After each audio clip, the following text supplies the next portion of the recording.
Welcome back to the Deep Dive. We're here to take complex info, boil it down, and give you that knowledge shortcut you need. Today, we're diving into a really fascinating fruit, one that maybe doesn't always get the spotlight in the superfood world. Passion fruit. Passiflora edulis, right? That's the one. And, when you look at the sources, the research around it, it's clear this is way more than just a tangy flavor for desserts. Right. The sources really frame it as a kind of ultimate wellness shortcut. It seems to touch everything from, say, helping you relax to supporting your heart. Wow. So yeah, our mission today is basically to cut through all that information noise and show you exactly why this little fruit, small, round, tough skin, but sweet and seedy inside, why it genuinely deserves that superfood title. And we get it. You're busy. You want the core knowledge, the actionable stuff, without wading through endless reports. Exactly. So we've done that work. We've pulled out the key facts on why this fruit is so good for overall wellness. Just the high impact points for your health, no overload, just the good stuff. Okay, let's unpack this then. Yeah, let's do it. Maybe start with the numbers, the nutritional profile. Because what really jumps out is how efficient it is for its tiny size. It really is surprising, isn't it? Yeah. You look at one fruit, it's maybe, 18 grams? Yeah. Only about 17 calories. Seems like nothing. Right. Negligible, calorie-wise. But then you look at what's inside those 17 calories. It punches way above its weight class, like a tiny nutrient delivery system disguised as a treat. Perfectly put. And let's talk specifics on that density. Vitamin C, for instance. One single fruit gives you about 9% of your daily recommended value. 9% in one little fruit. That's pretty high for something that isn't, an orange. It is. It's very efficient. And that vitamin C, it's not just for immunity, though. It's great for that, a powerful antioxidant. It's also key for making collagen. Ah, right. Collagen. We always think skin, but it's more fundamental than that. Exactly. Structural integrity, bones, joints, tissues. Crucial. And it's not just the C, is it? There's vitamin A, too. Yep. Around 8% of your DV in one fruit. People usually think carrots, sweet potatoes for vitamin A, maybe. Yeah, sure. But passion fruit gives you a good hit. And that's vital for good vision, obviously, but also for skin health, cell turnover. It's a nice little package deal. Okay, so vitamin C and A. What about digestion? Gut health? Good question. Fiber. Each fruit has roughly 2 grams of dietary fiber. 2 grams. Doesn't sound like a ton, but in an 18-gram fruit. It's significant, especially when you consider adults need, 25 to 30 grams a day. A few passion fruits as a snack actually makes a decent dent in that. Oh. And it's good fiber, helps with, regularity, but also feeds your gut bacteria, your microbiome. Right, the microbiome. So important. Okay, what else is in this tiny powerhouse? Minerals. Yeah, some key ones. Potassium is notable, really important for balancing fluids, supporting heart health, blood pressure. Potassium, okay. Always. And iron, too. Not huge amounts, but it contributes. Vital for energy, keeping your red blood cells working properly, carrying oxygen. So it's like a foundational stack. Vitamins, fiber, essential minerals. Exactly. But then there are the specialized compounds. This is where it gets really interesting, I think. Oh, yeah. Like what?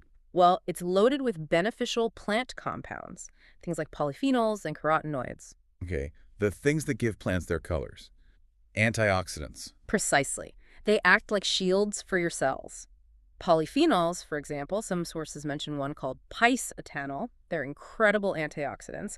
They fight off free radical damage, and they actively help reduce inflammation pathways in the body. So, like cellular armor. That's a great way to think about it, yeah. Okay, that profile is seriously impressive, all those components packed in there. But for you listening, the real question is, how does this translate? What does it actually do for your wellness? Let's connect the chemistry to the real-world results. Right. Let's get into the aha moments. We've distilled basically 6 key health benefits that the research strongly supports. 6. Okay, let's hear them. Let's start with the obvious one, maybe. Immunity and healing, that high vitamin C we talked about, and the antioxidants. Yeah. It means your body is just, better armed to fight off infections. But more than that, vitamin C actually speeds things up. It accelerates wound healing, tissue repair. Because of the collagen link. Exactly. Boosts that collagen synthesis. So think of it like having an internal repair crew ready to go and faster. Okay, repair crew on speed dial. I like that. Yeah. So from repair to flow. Digestion, you mentioned the fiber. Right. 2 grams per fruit, but it's a good mix of soluble and insoluble fiber. The insoluble part keeps things moving, prevents constipation. Roughage effect? Kind of. And the soluble fiber, that's food for your good gut bacteria, prebiotic. So it's not just about smooth bathroom trips. It's building a really healthy gut foundation, which links to mood, immunity, everything. Wow, okay. Deeper than just regularity. What's next? Cardiovascular support, heart health. And this is where you really see the synergy of the different components. Oh. Well, the potassium we mentioned helps manage blood pressure, Yeah. counteracting too much sodium. That's huge. Right. But also, those polyphenols and carotenoids, they directly fight the oxidation of LDL cholesterol. The bad cholesterol. Yeah. And it needs to be oxidized before it can really stick to artery walls and cause blockages. So passion fruit helps prevent that crucial first step. So it's helping with pressure and protecting the arteries themselves. Multiple angles. Precisely. Pressure control and artery protection. Okay, that's impressive. Yeah. Now, I read something fascinating in the prep for this. Something about sleep. From a fruit that tastes so bright and zingy. Ah, yes. This is maybe the most surprising one for many people. It actually contains certain medicinal alkaloids. The main one is called harmon. Harmon. Okay, and this acts as a natural sedative, is that right? That's what the research suggests. It seems to have a natural sedative effect. Alkaloids like harmon can interact with your central nervous system. They often work in ways similar to GABA, which is your brain's main calm-down neurotransmitter. Basically, harmon can help put the brakes on an overactive mind. So it could reduce anxiety, help with falling asleep? That's the potential, yes. Reducing anxiety, reducing the time it takes to fall asleep, so you're getting this potential relaxant effect naturally from a fruit. It's quite remarkable. It really is. A fruit that helps with energy through iron and rest through harmon. That's quite the combo. Okay, moving outwards to what we can see. Skin benefits. Anti-aging. Yes, and this brings us back to those antioxidants again. The vitamin C, the vitamin A, the carotenoids. The cellular armor. Exactly. They're your frontline defense against oxidative stress from the sun, from pollution, just from living. By protecting skin cells, they help maintain the skin's structure. So firmness. Hydration. Keeping it looking resilient, youthful. Think of eating it as like applying sunscreen from the inside out. It complements whatever you're doing topically. Internal SPF. I like it. Okay, one more benefit. Last one, but really important. Blood sugar regulation. Metabolic health. Ah, crucial for sustained energy, preventing those crashes. How does passion fruit help there? It comes back to that soluble fiber again. Yeah. When you eat it, the soluble fiber forms a sort of gel in your gut.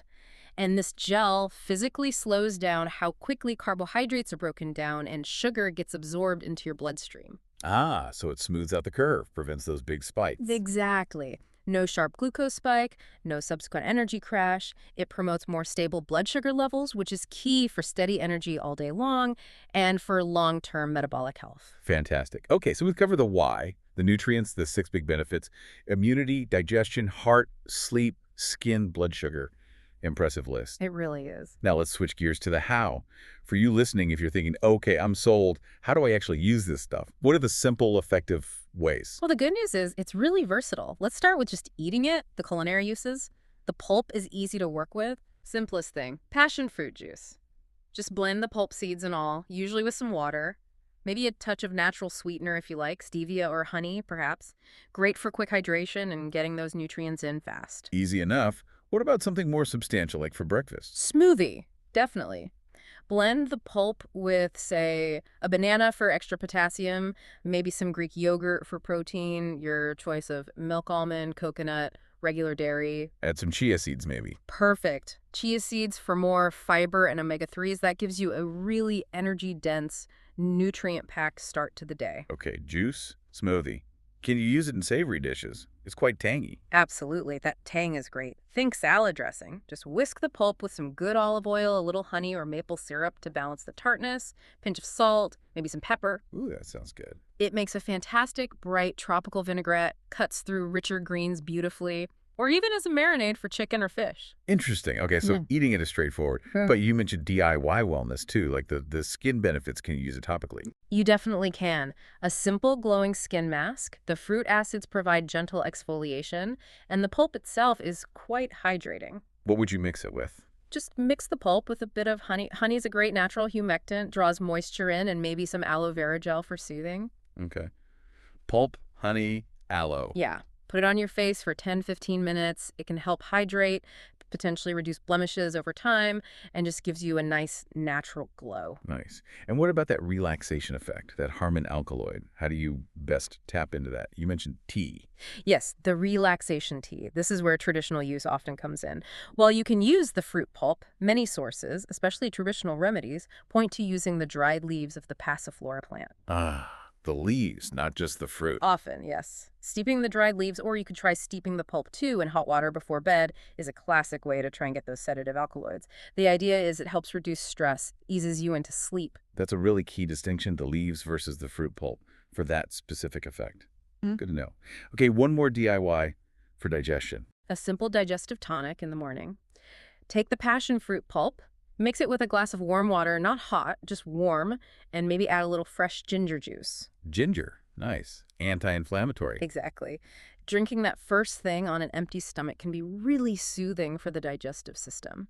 Might help reduce bloating, just kind of gently wakes up your digestion for the day. Okay, that's a great range of applications. Simple food uses and these targeted DIY remedies. Yeah, it covers a lot of ground.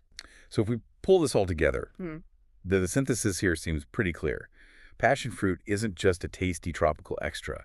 It's genuinely a nutrient-dense treasure. Absolutely. It's supporting key areas: immunity, digestion, skin health, heart health, and that surprising element of relaxation support. Right. Through those unique alkaloids like Harmon. So what does this really mean for you, the listener? It means you've got the intel now to look at passion fruit differently, not just as a random fruit you see sometimes. You can actually use it strategically. Fresh, blended into smoothies, maybe trying that salad dressing, or even exploring the topical mask or the tea. It's a concentrated source of wellness you can tap into. And that point about the tea, using the leaves, it brings up a really interesting final thought, doesn't it? Something for you to perhaps explore further. Definitely. We talked a lot about the benefits from eating the pulp, but the traditional use often highlights the leaves, particularly for relaxation. Right. So maybe the provocative thought here is to consider that duality. Explain the difference for yourself. What benefits do you notice more strongly from the fruit itself versus perhaps trying a tea made from the leaves following traditional practice? It really highlights how much wellness potential can be locked inside different parts of just one plant. Something to think about.